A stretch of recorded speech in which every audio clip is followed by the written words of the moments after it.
De simples citoyens, en passant par les associations féminines en tout genre et même des hautes personnalités de l'État, tous ont été présents à la veillée mortuaire dédiée à Nadine Ramarson hier soir au Palais des Sports et de la Culture Mamasson.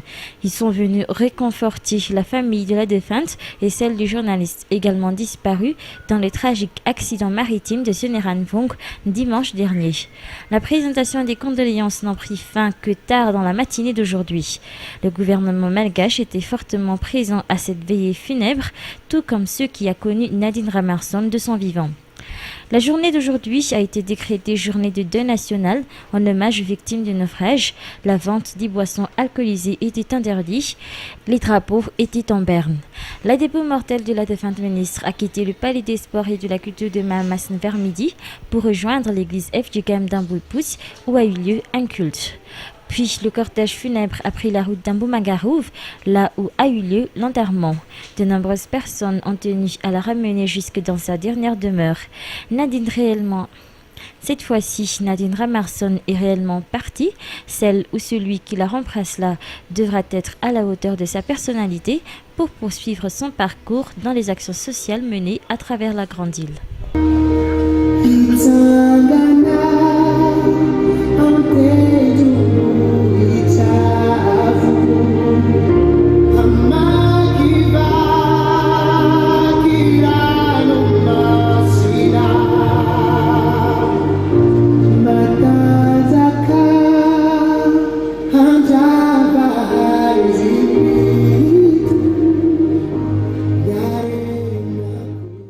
Les nouveaux dirigeants d'Air Madagascar, depuis leur nomination, n'ont cessé de déployer leurs moyens pour faire sortir la société dans sa zone de turbulence. Mais apparemment, cette mission s'avère difficile. En principe, à partir du 16 août, la compagnie nationale malgache de transport aérien se doit de trouver un nouvel appareil pour assurer ses 3 fréquences de vol en Europe.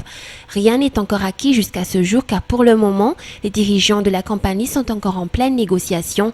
Cela pourrait justifier les voyages fréquents de son directeur général à l'étranger. L'idéal pour Air Madagascar serait d'avoir un avion que ses pilotes et ses personnels navigants peuvent le piloter, selon une source proche du dossier. La négociation s'avère ainsi difficile pour la compagnie car les affréteurs d'aéronefs dans le monde ne louent qu'avec pilotes et personnel navigant commercial tout en s'occupant de la maintenance et de l'assurance, ce que l'on appelle affrètement avec ACMI dans le jargon du transport aérien. Aussi, trouver un aéronef en ce moment du début du Ramadan n'est pas chose facile. La plupart des avions volent pour la Mecque pour transporter les pèlerins. Rappelons que depuis le 29 avril dernier, après l'interdiction de vol sur le ciel européen de ces 2 Boeing 767-300, la compagnie malgache s'est trouvée dans l'obligation d'affréter un Boeing 767-300 d'Air Italie pour assurer ses vols sur l'Europe avec 3 fréquences de vol. L'avion est toujours plein, selon toujours notre source, mais un avion rempli ne veut pas forcément dire bénéfice.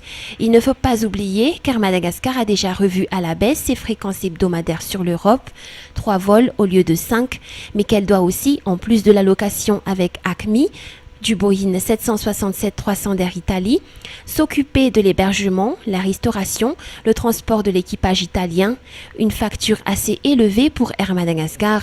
Notons que la compagnie a un nouveau conseil d'administration depuis le 7 juillet dernier et un nouveau directeur général. Celui-ci a pour mission principale de redresser la compagnie avec un plan de 3 étapes, la gestion de crise, le redressement proprement dit et à long terme, la mise en place d'une stratégie de développement de la compagnie. La compagnie s'est déjà séparée avec le terme du contrat de l'un des 2 Boeing 767-300 le 30 juin dernier. Le Fox Juliet assure encore le vol Asie. Madagascar compte actuellement environ 10 000 ingénieurs. Une promotion d'ingénieurs comptant 250 élèves sort chaque année. La plupart des ingénieurs malgaches sont des fonctionnaires. Certains d'entre eux perçoivent des salaires plus bas comparés à leur niveau intellectuel et comparés aux études effectuées. Selon les explications émises par le ministère de l'Agriculture, les priorités de son département seraient actuellement de trouver des débouchés pour donner à tous les ingénieurs le statut de fonctionnaire. En France, on enregistre près de 30 000 étudiants ayant terminé leurs études en ingénierat. L'Inde compte près de 100 000 nouveaux ingénieurs, des chiffres qui diffèrent largement des statistiques de la Grande Île. À cet effet, l'effectif des ingénieurs malgaches ne correspond ni à l'effectif de la population locale, ni à l'étendue du pays. Nos ingénieurs peuvent se pencher sur 20 centres d'intérêt et suivre des formations relatives à ces options. Actuellement, l'on sait que parmi les secteurs qui manquent encore d'ingénieurs, la construction en BTP, le secteur informatique ainsi que l'agriculture. Ce responsable explique les divers problèmes rencontrés par les ingénieurs dans la Grande Île. Parmi les centres délivrant une formation en ingénierat à Madagascar et qui a une certaine réputation en Afrique, l'École supérieure agronomique d'Ankatsu, cette année a vu la sortie de la promotion 2011 d'ingénieurs. Le ministère Vivat Jakudvo a souligné la mise en place d'un poste budgétaire pour l'intégration de ces tout nouveaux ingénieurs. L'objectif étant d'aider ces jeunes diplômés de monter leur propre entreprise. Les malfaiteurs ont bien choisi leur jour pour braquer le bureau de la commune de Fenoy-Jivalakamis. Selon son nom, ce petit village tient une grande foire chaque jeudi. Qui dit foire pourtant dit recette. De ce fait, les recettes fiscales issues des impôts réglés par les marchands participant à cette foire hebdomadaire sont versées dans les caisses de la commune. Le braquage a eu lieu vers 1h moins quart du matin. Les malfaiteurs ont forcé la porte du bureau communal. Les matériels informatiques ainsi que les imprimantes restaient intacts. Ce qui les a pressés était de s'en prendre immédiatement au coffre. Ces malfaiteurs s'étaient pourtant trompés de calcul, car quelques minutes seulement après l'acte de banditisme, l'agent de sécurité des lieux a averti les forces de l'ordre. Ils ont eu du mal à ouvrir le coffre et ont pris la fuite sans rien amener. Les actes de braquage ont repris de plus belle ces derniers temps dans cette partie de la capitale, a souligné le maire de cette commune rurale. Toutefois, des plaintes relatives au vol à la tire ainsi qu'au pickpocket continuent d'être enregistrées dans cette commune. Finalement, Madagascar sera bel et bien représenté aux prochains Jeux africains de Maputo. Mais d'après le président du comité olympique malgache, Sitien Ndjena Sulnek, la délégation malgache ne sera pas présente à la cérémonie d'ouverture de ces Jeux africains dimanche prochain. En effet, les fédérations participantes et le COM ont bouclé ce matin la liste définitive des athlètes participants, un retard dû notamment à l'attente de la décision finale du ministère des Finances qui a étudié le côté financier de cette participation. En tout, seulement 37 athlètes ont représenté la Grande Île dans 10 disciplines sportives, en majorité individuelles, entre autres le judo, le karaté, le taekwondo, le tennis ou encore le tennis de table et le handball. Le reste de la délégation, qui est arrêtée à 69, sera composé des entraîneurs. Toutefois, cette précipitation dans la préparation de ces Jeux africains, surtout du côté administratif, ne sera pas sans impact sur les athlètes. En effet, d'après toujours cité Ndjena Sulnek, ils ont des difficultés à avoir des billets d'avion pour certains d'entre eux, alors que nous sommes déjà à une journée du début des Jeux. En effet, politique d'austérité oblige, le comité malgache et les 10 fédérations sportives ont été obligés de payer pas moins de 200 millions derrière pour les dépenses liées à l'hébergement et les frais d'avion du reste de la délégation qui ne sont pas prises en charge par l'État. Néanmoins, on peut s'attendre à de bons résultats durant ces Jeux africains de Maputo, étant donné que la majorité de ces disciplines sportives ont déjà raflé toutes des trophées africains.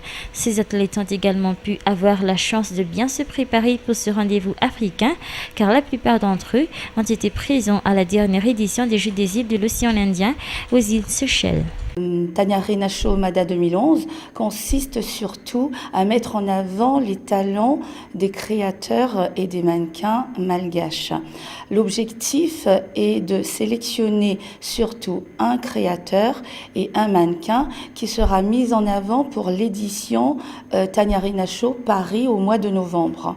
Ceci dit, mis à part donc le concours, il y a également 3 stylistes, 3 marques françaises, parisiennes, qui a collaboré avec des ateliers malgaches à qui ils ont confié leur production. Et cette collaboration-là, on a résulté, enfin, il y a eu 3 collections donc bien distinctes qui vont être présentées en avant-première samedi, le 3 septembre, au Café de la Gare. Donc le public aura l'occasion de voir ces collections-là plus donc le concours pour sélectionner le styliste malgache et également pour le modèle qui sera en fait le meilleur mannequin Taniarin 2011 Madagascar.